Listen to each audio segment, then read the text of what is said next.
জলজীৱন মিছনৰ প্ৰাপ্যধন নাহিল। মূৰে কপালে হাত দিছে বিজেপিৰ কৰ্মীয়ে। নিৰ্বাচনত বিৰূপ প্ৰভাৱ পৰিব নেকি বিজেপিৰ? সমাগত বিধানসভা নিৰ্বাচন।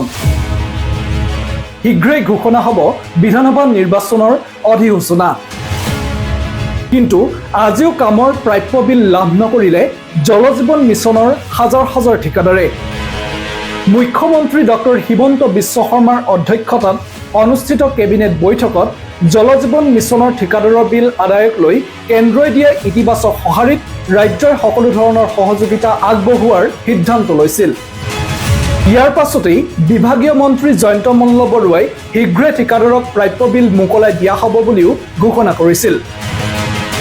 ৰাজ্য চৰকাৰৰ এই ঘোষণাত স্বাভাৱিকতেই জলজীৱনৰ ঠিকাদাৰসকলে আশা দেখা পাইছিল যদিও সেই আশাত এতিয়া যেন চেঁচা পানী পৰাৰ দিশে গতি কৰিছে।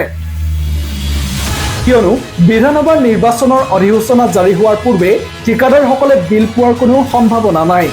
কেন্দ্ৰৰ নৰেন্দ্ৰ মোদী চৰকাৰৰ পৰা দিছপুৰে জলজীৱন মিছনৰ ঠিকাদাৰৰ বিলৰ পুঁজি মোকলাই অনাত ব্যৰ্থ হোৱাৰ বাবেই নিৰ্বাচনৰ পূৰ্বে বিল লাভ কৰাত অনিশ্চয়তাই দেখা দিছে।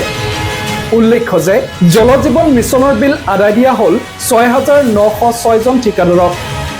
কিন্তু বৰ্তমানেও ৪,১০২ জন ঠিকাদাৰে লাভ কৰা নাই বিলৰ ধন।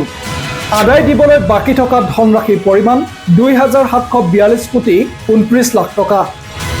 ২-৩ বছৰ পূৰ্বেই কাম সম্পূৰ্ণ কৰি জনস্বাস্থ্য আৰু কাৰিকৰী বিভাগক প্ৰকল্প চমজাই দিয়াৰ পাছতো বিলৰ বাবে দিছপুৰলৈ তাঁতবাতি কাঢ়িবলগীয়া হৈ আহিছে ঠিকাদাৰসকলে। লক্ষণীয় বিষয়টো হৈছে জলজীৱন মিছনৰ ঠিকা কাম লাভ কৰা এইসকল ঠিকাদাৰৰ অধিকাংশই হৈছে বিজেপি দলৰ অনুগত।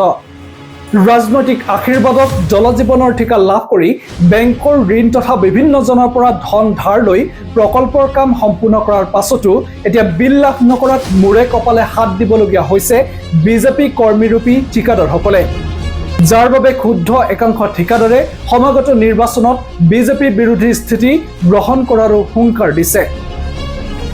এতিয়া যদিহে ৪,১০২ জন জলজীৱন মিছনৰ ঠিকাদাৰক নিৰ্বাচনৰ পূৰ্বে বিলৰ ধন আদায় নিদিয়ে তেন্তে আগন্তুক নিৰ্বাচনত বিজেপিৰ ওপৰত বিৰূপ প্ৰভাৱ পেলাব নেকি এইসকল ঠিকাদাৰে?